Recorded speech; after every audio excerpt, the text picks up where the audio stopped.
आता है, अपने को स्कंद पसंद आता है। पर वास्तव में देखिए वो है कौन, कि है वो पुद्गल। कौन है? पुद्गल। तो देखिए इसलिए इसमें कहा कि हर एक चीज को देखना। देखिए परमाणु और स्कंद ऐसे दो भेद से पुद्गल द्रव्य दो भेद वाला है। स्कंद वास्तव में 6 प्रकार का, और स्कंद कितने प्रकार का? 6। और परमाणु 2 प्रकार का। और परमाणु कितने प्रकार का है? 2 प्रकार का। देखिए यह पुद्गल द्रव्य के भेदों का कथन है। प्रथम तो पुद्गल द्रव्य के 2 भेद हैं, है ना। एक है स्वभाव पुद्गल और एक है विभव पुद्गल। ठीक, पहला नंबर क्या कहा? स्वभाव, और दूसरा क्या कहा? विभव पुद्गल। ठीक, उनमें परमाणु वह स्वभाव पुद्गल है और स्कंद वह विभव पुद्गल। पुद्गल के 2 भेद कौन कौन से? स्वभाव पुद्गल और विभव पुद्गल। स्वभाव पुद्गल मतलब परमाणु और विभव पुद्गल मतलब स्कंद। ठीक, मतलब जो अपने एक स्वतंत्र रूप आकार को रखे, स्वतंत्र अपने अस्तित्व को रखे, स्वतंत्र रहे, उसको कहते हैं स्वभाव पुद्गल।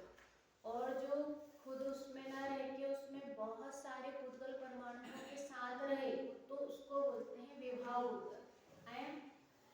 स्वभाव पुद्गल कार्य परमाणु और कारण परमाणु ऐसे 2 प्रकार का है। स्वभाव पुद्गल के भी कितने भेद कहे? कौन कौन से?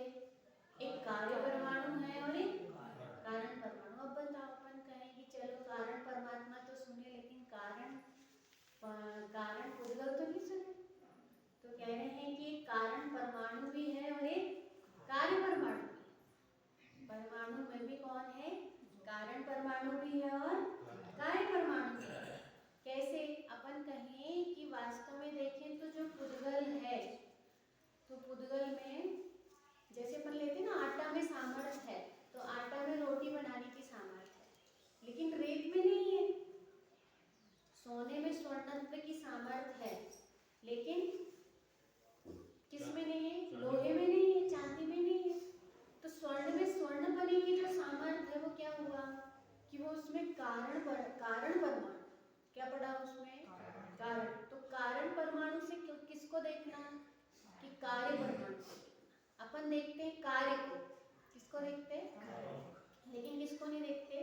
कारण। जैसे दूध है तो दूध में घी है, किसमें घी है? दूध में घी है। तो दूध में घी है तो क्या है? दूध में घी है तो क्या बोलेंगे? कारण। जब अपन दूध पियो या दूध से छपा बर्तन हो तो उसमें घी क्यों निकलता? और विशेष तौर पर ठंड में ज्यादा निकलता, वो जम जाता है ना। गर्मियों में कैसा वो फैलता है ना, तो वो जल्दी से क्या होता है कि पुछ जाता है। लेकिन ठंडों में क्या होता है कि वो ग्लास में चिपक के रह जाता है, तो मंजता भी नहीं है, साफ भी नहीं होता। क्यों नहीं हो रहा? क्यों चिपक गया? क्योंकि उसमें कारण है। कौन है उसमें? कारण। कौन का कारण है? घी का कारण। किसका कारण है? घी का। तो उसको कहा कि वो कारण परमाणु वहां विद्यमान है और कार्य परमाणु। ये किसके भेद हुए? स्वभाव परमाणु। बात समझ में नहीं आ रही? नहीं आ रही? कठिन लग रहा?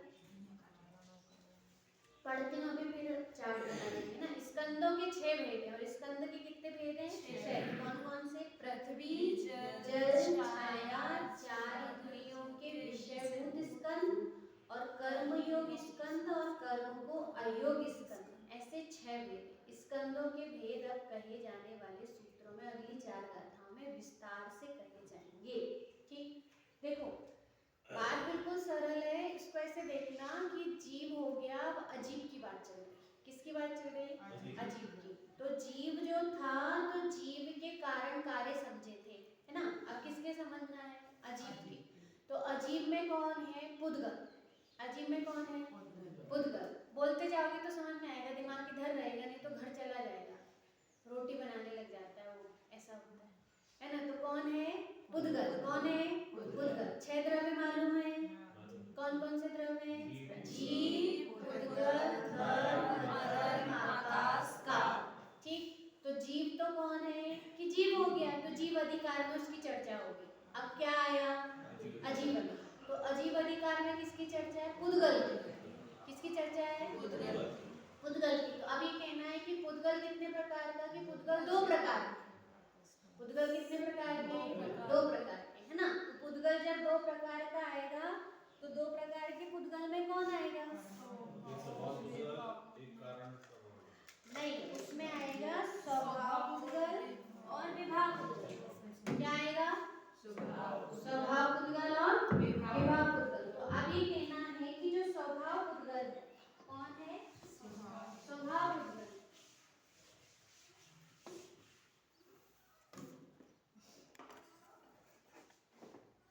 देखिए इधर से ऐसे देखते हैं अपन तो समझ में। आप लोग कभी आते कभी नहीं आते ना, इसीलिए तो विषय तो शुरू से जैसा चल रहा है वैसे ही है। ये कौन है? पुद्गल। कौन है? पुद्गल। पुद्गल। अब पुद्गल के बाद क्या है? हाँ, अब याद रखना, एक का नाम क्या है? स्वभाव पुद्गल और एक का नाम क्या है? विभाग पुद्गल। ठीक, एक का नाम स्वभाव पुद्गल, एक का नाम विभाग पुद्गल। क्या कह रहे भैया? जीव में भी था, बिल्कुल ऐसे जीव में भी था, इसलिए कह रहे। अब स्वभाव पुद्गल में फिर क्या आया? स्वभाव पुद्गल में क्या आया? कारण रूप स्वभाव पुद्गल और कार्य रूप स्वभाव पुद्गल। समझ में आया? कारण रूप स्वभाव पुद्गल और कार्य रूप स्वभाव पुद्गल। देखिए अब कारण रूप स्वभाव पुद्गल में क्या आएगी? कारण रूप स्वभाव पुद्गल में क्या आएगा? है ना। अब जो कारण रूप स्वभाव पुद्गल है तो उसमें क्या कहा कि कारण रूप स्वभाव, स्वभाव में अकेले में क्या कहा कि इसमें कहा परमाणु। क्या कहा? परमाणु किसे कहते हैं? जिसका दूसरा विभाग ना हो। क्या हो? जिसका दूसरा विभाग ना हो उसको क्या बोलते हैं? परमाणु। और स्कंद किसको बोलते हैं?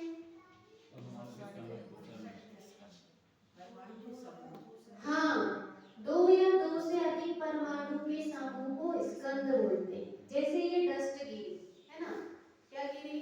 डस्ट गिरी। तो डस्ट का जो सबसे छोटा अंश है जिसका दूसरा विभाग नहीं होता उसको क्या बोलते हैं? परमाणु। जैसे अपन ने शुरू में कहा कि मोटे तौर पे ले ले ईंट। क्या ले ले? ईंट। ईंट को यदि परमाणु कहेंगे तो मकान को क्या बोलेंगे? स्कंद। तो ईंट हो गई स्वभाव। ईंट क्या हो गई? स्वभाव। जो दृष्टांत है ना, ईंट क्या हो गई? स्वभाव। तो मकान क्या हो गया? विभाग। मकान क्या हो गया? विभाग। भाई उसकी एक्चुअल दशा क्या है? एक्चुअल दशा तो उसकी ईंट रूप है ना। उसकी सही दशा कौन सी है? ईंट रूप है। अपन ने इस पे बहुत अच्छी चर्चा भी की थी कि वास्तव में देखें तो अपन को पसंद आता है तो विभाग पसंद आता है, स्वभाव पसंद नहीं आता। हुई थी ना ये चर्चा कि अपने को कपड़ा फट जाए, कपड़ा जल जाए, कपड़ा नष्ट हो जाए तो उसके दुख हो जाता है। जबकि वो परमाणु दशा है तो परमाणु दशा में खुश होना चाहिए कि दुखी होना चाहिए? कि वो तो स्वभाव दशा है। कौन सी दशा है? स्वभाव दशा। तो अब ये जो स्वभाव दशा है तो इसमें कहा कि स्वभाव भी जो है वो कैसा है? कारण स्वभाव और कार्य स्वभाव। कौन कौन सा स्वभाव? कि परमाणु में भी कारण भी होता है और कार्य भी होता है। यदि नहीं हो तो ये इतना इलेक्ट्रिक और इतनी ऊर्जा शक्ति और ये इतना क्या कहते हैं ये सब कुछ कैसे चलेगा? ये सामर्थ्य कहाँ से आ रही? ये शरीर में एक एक परमाणु में ताकत है। आज हमारा शरीर हलन चलन रूप क्रिया करता है तो एक यदि उंगली में भी यदि कहीं पर कोई वो आ जाए, कोई फ्रैक्चर आ जाए, कोई एक नस भी यदि फ्रैक्चर हो जाए तो उंगली उठती नहीं है। क्यों? क्योंकि एक नस में भी परमाणु शक्ति पाई जाती है और उसके एक अंश में भी परमाणु शक्ति पाई जाती है। एक यदि जामफल है, कामफल है, एक अनार है तो एक अनार के दाने का एक अंश भी यदि खराब है तो उसको चलित कर सकता है। तो वो जो परमाणु है वो कैसा है कि वो परमाणु की कार्य शक्ति, कौन सी शक्ति कहेंगे उसको? कार्य शक्ति। तो एक उद्गल परमाणु में भी कार्य शक्ति भी होती है और कार्य शक्ति भी होती है। एटम बम कैसे बने? ये जो होता है कौन सा बम होता है? रस्सी बम। तो रस्सी बम में वो बारूद होता है, बारूद। तो बारूद से बम कैसे फट जाता है? और ऐसा बम फटता है कि कई लोगों को उड़ा देता है। तो कैसे उड़ा दिया उसको?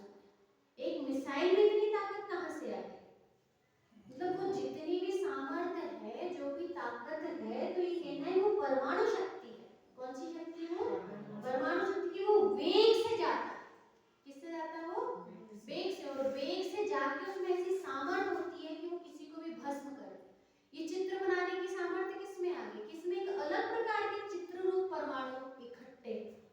जब इस मोबाइल में चित्र बनाने की परमाणु शक्ति है, जब अपन कहें कि परमाणु बम में इतनी शक्ति है, मिसाइल में इतनी शक्ति है और सैटेलाइट में इतनी शक्ति कि पूरी दुनिया को दिखा सकती है, तो ये परमाणु शक्ति क्या है कि वो वास्तव में कार्य शक्ति। कौन सी शक्ति है? कार्य शक्ति। तो वो हुई कार्य शक्ति और उसमें पाया जाता है कारण। जैसे अपन कहें आटा में या मलाई में घी है तो वो है कारण और उसका क्या हुआ? कार्य। और उसका क्या हुआ? कार्य। हम कहें कि हमारे पास ताकत कहाँ जाती है? सुबह सुबह रात में ऐसे लगते हैं थक गया, कुछ नहीं होगा, सो गए, और सुबह उठे तो फिर क्या होते हैं? फिर एनर्जी फुल। ऐसे लगते हैं कि अब तो क्या पूरी दुनिया भी उठाने कह दे कोई तो हम किसी से कम है। पूरी दुनिया में भी जितने काम हो रहे हैं वो कौन कर देगा कि हम खुद कर देंगे। कहाँ से लगने लगा ये कि वो इस शरीर में सामर्थ है, वीर शक्ति है, ताकत है इसमें, ताकत। तो वो जो ताकत है वो परमाणु की शक्ति। किसकी शक्ति है? परमाणु। इसलिए कारण रूप परमाणु और स्वभाव रूप परमाणु, है ना? कार्य रूप परमाणु, कारण रूप परमाणु और कार्य रूप परमाणु। अब कारण रूप परमाणु में किसको लेना कि ये हमेशा याद रखना कि कारण रूप परमाणु में जो उसका शाश्वत स्वभाव है, जो उसका ध्रुव स्वभाव है, जो उसका त्रिकाल स्वभाव है, तो वो त्रिकाल स्वभाव किसमें जाएगा कि वो कारण रूप परमाणु में जाएगा। किसमें जाएगा? कारण रूप परमाणु। सत्ता मात्र। इसमें एक बहुत अच्छी लाइन आई थी, कारण को समझने के लिए जो शुद्ध द्रव्य अर्थ में है, तो हम कहें कि हमने कपड़े को जला दिया, तो जला दिए तब भी वो है नहीं, किस रूप में है? वो राग रूप में है, उसकी सत्ता विद्यमान है। तो वो जो सत्ता रूप में विद्यमानता का होना, मतलब वो सत्ता होना, उस सत्ता को क्या कहा है यहाँ पे कि वो सत्ता कहलाती है कारण रूप। कौन है वो? कारण। आए समझ में? तो वो कारण रूप का होना, किसका होना? कारण रूप का होना, तो वो कहलाएगा कारण परमाणु। क्या कहलाएगा? कारण परमाणु। लेकिन वो सत्ता किस रूप में व्यक्त हो रही? वो कार्य। जैसे सोना है और सोना हार रूप है, तो इसमें अंतर नहीं। सोना है और सोना किस रूप में है? हार रूप में है। सोने का है बना कारण है और उसमें हार रूप में होना वो कारण है। आए समझ में? ऐसे प्रत्येक चीज में देखें, अपन जो दुखी होते हैं धन संपत्ति के लिए अपन देखें, या कोई संयोगों का वियोग हो जाता है उसके लिए देखें, या कोई इष्ट वियोग हो जाता है उसके लिए देखें, लेकिन वो है कहाँ है? हम बचपन में बड़े सुंदर लगते थे और अब क्या हो गए? मुरझा गए, तुतरा गए। तो क्यों तुतरा गए? क्यों मुरझा गए? क्यों तुतरा गए? तो किसको देखते हैं हम कि वो जो कर्म परमाणु है, जो नौकर्म परमाणु है, जो आधारित परमाणु है, वो है।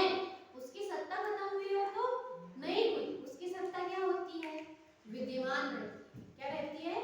विद्यमान। वो सत्ता है, वो कौन कहलाएगा? कारण परमाणु। क्या कहलाएगा? कारण परमाणु। और उस सत्ता को कार्य रूप देखना, उसका नाम क्या है?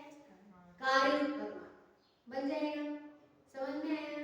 अब ये की एक गाथा आगे जो आई है स्कंद रूप। कौन सी गाथा है? स्कंद रूप। तो देखिए अब 21, 22, 23, 24 पढ़ते हैं। पढ़िए।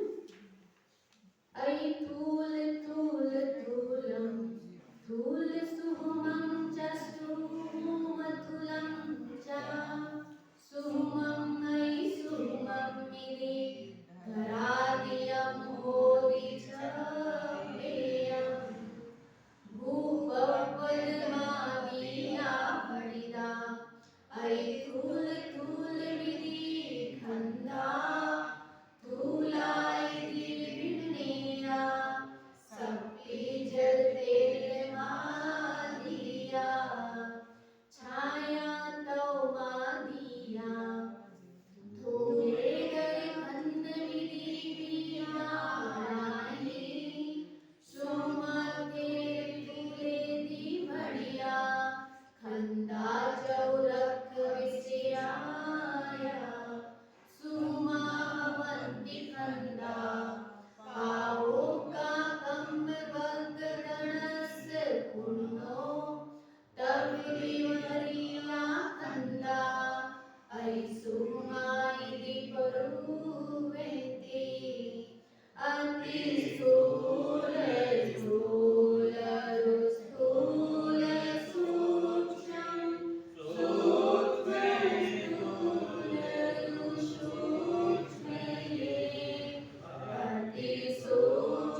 विभाव पुद्गल में क्या कहा कि अति सूक्ष्म, क्या कह रहे हैं, अति स्थूल स्थूल, पहले क्या कहा अति स्थूल स्थूल, तो अति स्थूल स्थूल, फिर कहा स्थूल, फिर है स्थूल सूक्ष्म, फिर है सूक्ष्म स्थूल, फिर है सूक्ष्म, फिर है अति सूक्ष्म। देखो इसको ध्यान से देखें तो बहुत सरल, पहले 2 बार स्थूल स्थूल याद करना चाहिए, इसको बहुत जरूरी चीज है। पहले क्या है स्थूल स्थूल, फिर दूसरे में क्या है एक स्थूल, दूसरे में क्या है एक स्थूल, पहले में स्थूल स्थूल, दूसरे में स्थूल, तीसरे में स्थूल सूक्ष्म, तीसरे में कौन है स्थूल सूक्ष्म, क्या है स्थूल सूक्ष्म, फिर है सूक्ष्म स्थूल, पहले स्थूल सूक्ष्म कहा फिर सूक्ष्म स्थूल का, ठीक है, तो ये हुआ चौथा। फिर क्या है सूक्ष्म, फिर क्या है सूक्ष्म, और फिर है अति सूक्ष्म, फिर क्या है अति सूक्ष्म, अति सूक्ष्म भी कह सकते हो, सूक्ष्म सूक्ष्म भी कह सकते हैं। आया समझ में? अब इनके दृष्टांत से आपको समझ में आया।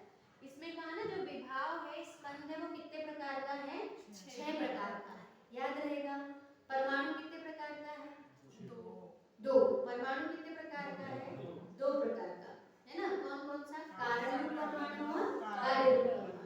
और वैसे पुद्गल कितने प्रकार का है, 2, कौन कौन सा, स्वभाव रूप पुद्गल और विभाव रूप पुद्गल, है ना। तो इसलिए तो स्वभाव रूप पुद्गल कौन है, परमाणु, है ना, और स्कंद रूप कौन है, स्कंद, स्कंद रूप कौन है, विभाव। चलिए आगे देखिए, देखिए क्या कहा, भूमि पर्वत आदि, ये तो विभाव के ही करे ना, हाँ ये विभाव है ना, भूमि पर्वत आदि अति स्थूल स्थूल स्कंद है, जो भूमि पर्वत दिख रहे हैं, पत्थर आदि जो है, अपने को ईंट टाइल्स बेंच चौकी जो कुछ भी नजर आ रहा है, कैसे हैं, ये स्थूल स्थूल स्कंद है, मतलब हमारा जितना भी उपयोग रहता है, झगड़ा रहता है, लड़ाई रहती है, पैसा रुपया दुकानदारी माल सामान खाना पीना भोग सामग्री सब किसमें रहता है, स्थूल में रहता है, किसमें रहता है स्थूल स्थूल, और कैसा है वो अति स्थूल स्थूल,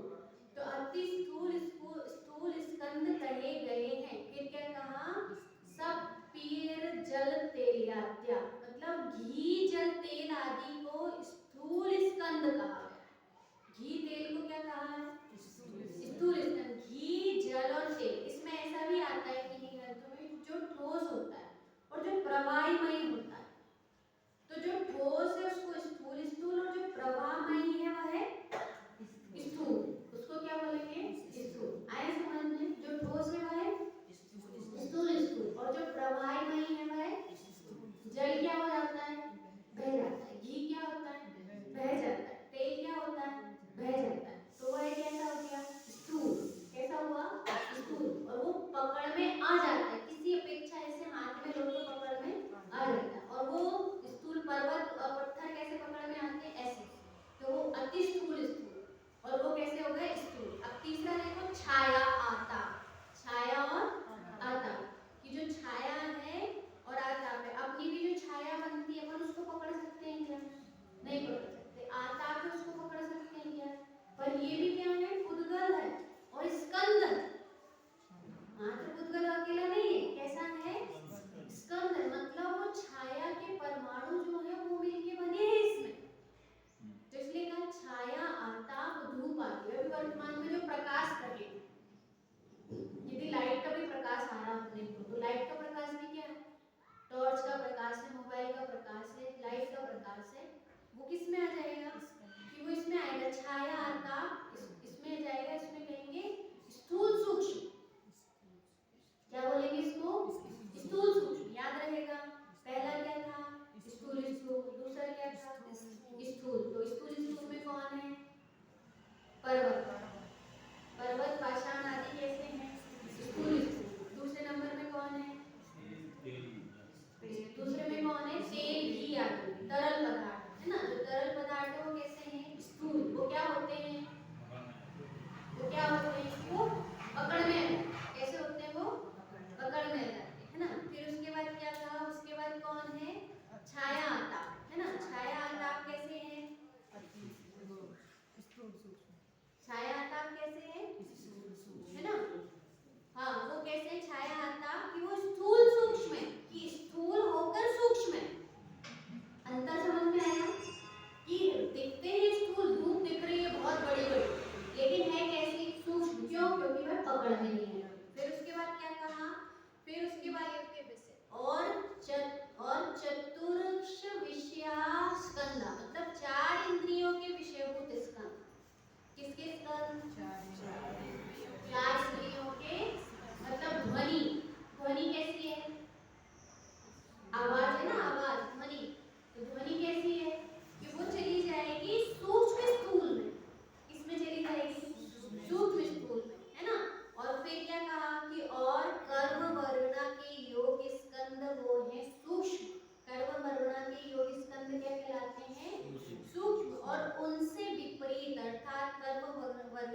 अति सूक्ष्म कहे जाते हैं। कैसे कहे जाते हैं वे? अति सूक्ष्म। बात समझ में आई? नहीं आई तो कल समझेंगे, टाइम तो हो गया, क्या करेंगे, है ना? समझ में आया? नहीं आया तो देखो एक बार लिखते हैं, आप लोग भी कॉपी में लिखोगे तो समझ में आएगी, मेरे को ऐसा लग रहा है ना? ठीक, देखो देखिए दो शब्द हैं, एक है स्थूल और एक है सूक्ष्म। ठीक, कौन कौन से शब्द हैं? एक स्थूल शब्द है और एक सूक्ष्म। तो अब ये कहना है कि पहले नंबर में क्या दिया? स्थूल स्थूल क्या दिए? स्थूल स्थूल। तो स्थूल स्थूल में कौन है? पर्वत पाषाण। ठीक है, क्या है वो? पर्वत पाषाण। फिर दूसरे में ले ली एक स्थूल, तो कैसी चीज है जो पकड़ में आती है? ऐसा कौन है? घी तेल। ठीक, फिर उसके बाद क्या है? स्थूल स्थूल हुआ, फिर स्थूल हुआ, फिर उसके बाद क्या है? पहले स्थूल आ रहा है और फिर सूक्ष्म आ रहा है। ठीक है ना? तो स्थूल सूक्ष्म में कौन होगा? हाँ, जो धूप छाया है वह किस में आ जाएगी? स्थूल सूक्ष्म में आ जाएगी। किस में आ जाएगी? स्थूल सूक्ष्म में। अब इसके बाद ये तो हुए स्थूल के, है ना? अब सूक्ष्म के कर रहे हैं, कहाँ चलेंगे? सूक्ष्म के। तो सूक्ष्म में कौन आ जाएगा? अब सूक्ष्म को पहले कर देंगे और स्थूल को बाद में। तो सूक्ष्म स्थूल में कौन आ जाएगा? इंद्रियों के विषय, चार इंद्रिय के विषय। आप यहाँ पर ध्वनि ले लीजिए। ठंडा गरम सूखा चिकना सब। हाँ, इसमें क्या आ जाएगी? ध्वनि ले लीजिए, है ना? फिर उसके बाद कौन आ जाएगा? सूक्ष्म स्थूल के बाद फिर से सूक्ष्म आएगा।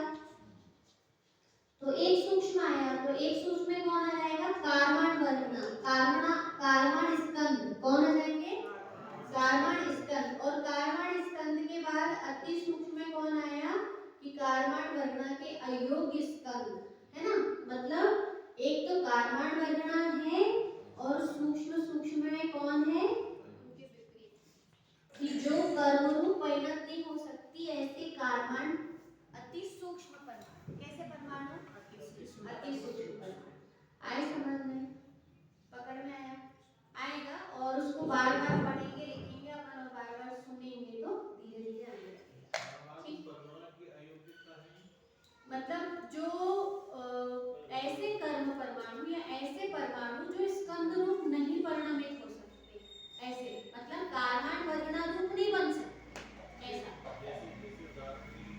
जैसे उदाहरण के लिए कार्बन वर्णा के अयोग्य स्कंद, मतलब बहुत सारे स्कंद ऐसे भी पड़े हुए हैं जो हमारे हमारे मतलब कर्म रूप परिणत होके नहीं परिणत होंगे। जैसे अपन कहें कि बहुत सारा गुड़ ऐसा होता है जो लड्डू नहीं बन सकता, ऐसा उदाहरण ले सकते हैं। बहुत सारा गुड़ कैसा होता है जो लड्डू नहीं बन सकता। ऐसे जीव हाँ, जो भगवान नहीं बन सकते, ऐसा है ना? हाँ, बहुत सारे जीव जो है, तो ऐसे ये कहना है कि बहुत सारे कर्म परमाणु ऐसे भी पड़े, बहुत सारे कर्म स्कंद ऐसे पड़े जो कर्म रूप परिणत नहीं हो सकते। बहुत सारे स्कंद ऐसे पड़े हुए हैं कि वो कर्म रूप परिणत ही नहीं होंगे। उसको कहा है यहाँ पे सूक्ष्म सूक्ष्म। हाँ, मतलब वो कर्म बंधन को प्राप्त नहीं होंगे। ऐसे परमाणु पूरी दुनिया में, पूरे 3 लोक में भरे पड़े। 5 महिला जैसे पृथ्वी को जन्म नहीं दे सकती, पर यहाँ उल्टा, वो तो जीव की अपेक्षा था। यहाँ ये कहना है कि बहुत सारे कर्म स्कंद ऐसे हैं जो संसार दशा में निमित्त ही नहीं बन सकते। हाँ ऐसा। बहुत सारे कर्म स्कंद ऐसे हैं जो संसार दशा में निमित्त भी नहीं बनेंगे, मतलब वो कार्बन वर्णा रूप परिणत नहीं होंगे, ऐसा। मतलब कोई ऐसा है कि लड्डू रूप परिणत नहीं होगा तो लड्डू कभी खाया ही नहीं जाए। मतलब बहुत सारे ऐसे कर्म परमाणु कहे, इसमें कहा ना कर्म परमाणु को ही कहा कि इनसे विपरीत अर्थात कर्म वर्णा के अयोग्य स्कंद। यहाँ बहुत सारी कर्म वर्णाएं ऐसी पड़ी हुई है जो स्कंद रूप दशा में है, लेकिन वो कार्बन वर्णा रूप परिणत नहीं होती, मतलब हमारे साथ आके चिपकती नहीं। हाँ,